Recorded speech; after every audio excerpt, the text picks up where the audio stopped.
Hello, friends and family. I am a grateful follower of Jesus Christ, and I struggle with the painful hurt of divorce, food issues, pride, and all kinds of hurts, habits, and hangups.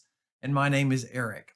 About 5 years ago, my wife and I were down in my basement and we were watching TV when we noticed that something was slithering towards the TV.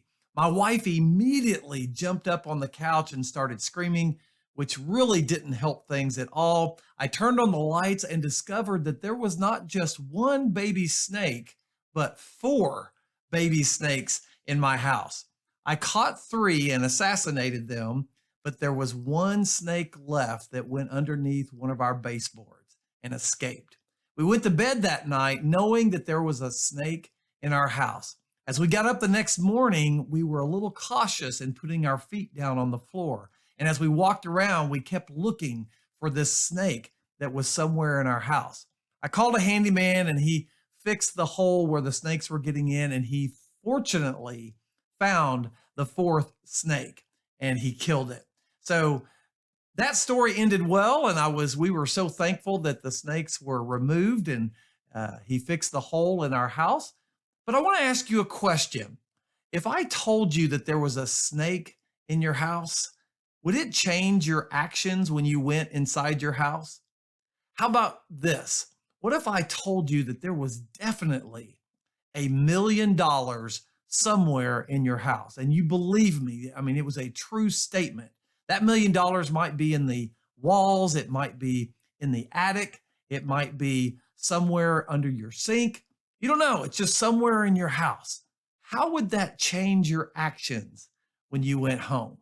I would tear my house apart looking for that money if I really believed that it was there. Isn't it interesting how being aware or having knowledge of something can change our actions? In the Bible, in Ephesians 6:12, it says that we are not fighting against flesh and blood enemies, but that we are fighting against an unseen enemy that's working against us. In John 10:10, it says the thief comes to steal, kill, and destroy. And in 1 Peter 5:8, it says, stay alert. Watch out for your great enemy, the devil. He prowls around like a roaring lion, looking for someone to devour. Just knowing that there is an enemy that's working against us that we can't see can help us avoid some of those pitfalls that we fall into, some of those temptations, knowing that there's an enemy working against us. So, I want to share some verses with you that will help you and maybe encourage you. In Celebrate Recovery, we have a principle too that says, earnestly believe that God exists, that I matter to Him, and that He has the power to help me recover. So, yes, I need to be aware that there's an enemy, but I need to be aware that my higher power is also with me. I want to share this verse with you out of Psalms 139, 7 through 10. It says, where can I go from your spirit? Where can I flee from your presence? If I go up to the heavens, you are there. If I make my bed in the depths, you are there. If I rise on the wings of the dawn, and if I settle on the far side of the sea, you are there. Even there, your hand will guide me, your right hand will hold me fast. Isn't that an encouragement to know that our higher power, Jesus Christ, is always with us? We cannot get away from him. He's always there.